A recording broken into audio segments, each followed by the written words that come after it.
Hi, my name is Jonathan Rainier Nelson, or JD, and I'm from a little town in Oklahoma called Beaver.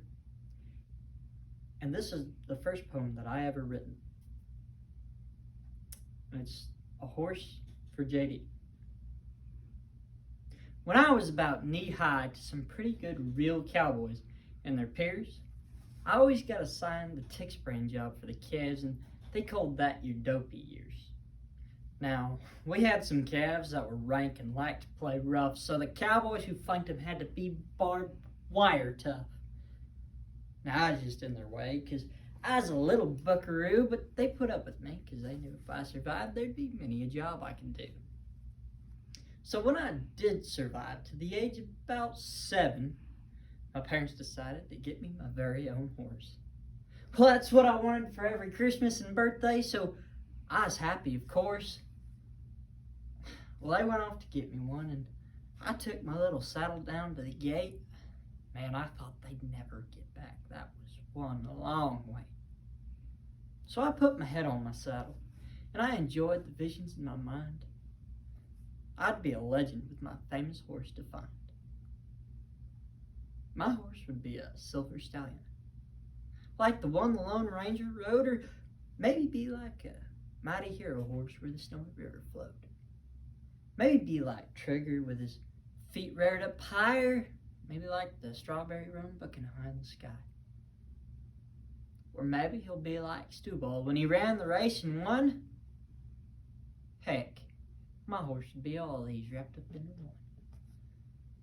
So when I heard that trailer pull in, I jumped to my feet. I couldn't wait to see that awesome horse that none could ever beat.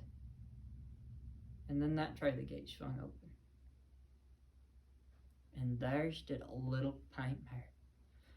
She was borderline ugly with long, shaggy hair, and I tried to smile and play to my parents' senses, but fellers, a big, tough cowboy like me, couldn't ride a horse named Princess.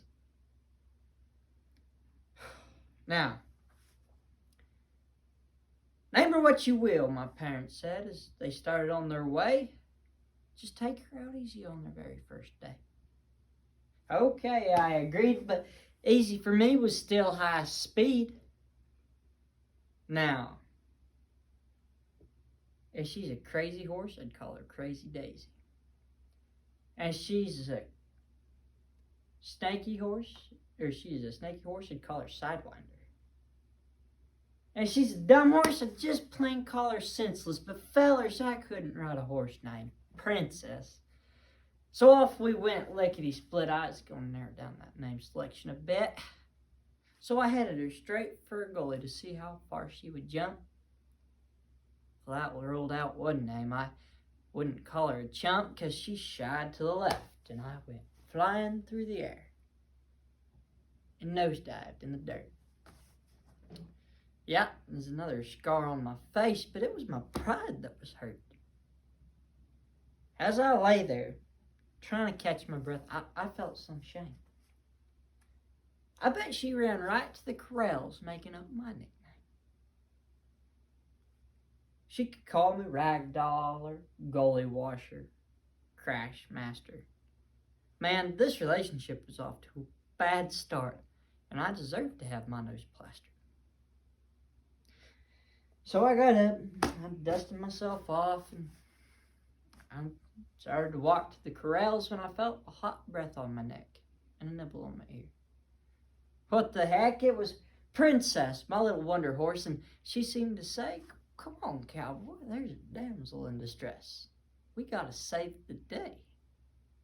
So I mounted and across the lone prairies we rode, fighting outlaws, punching cattle, and living by the cowboy code. We went to ropings and brandings and picnics and such, and she meant a lot to the kids who loved her so much. And she sure was something special to my little brother, who rode her in the kids' rodeo, and Simon is Down syndrome, and Princess just seemed to know.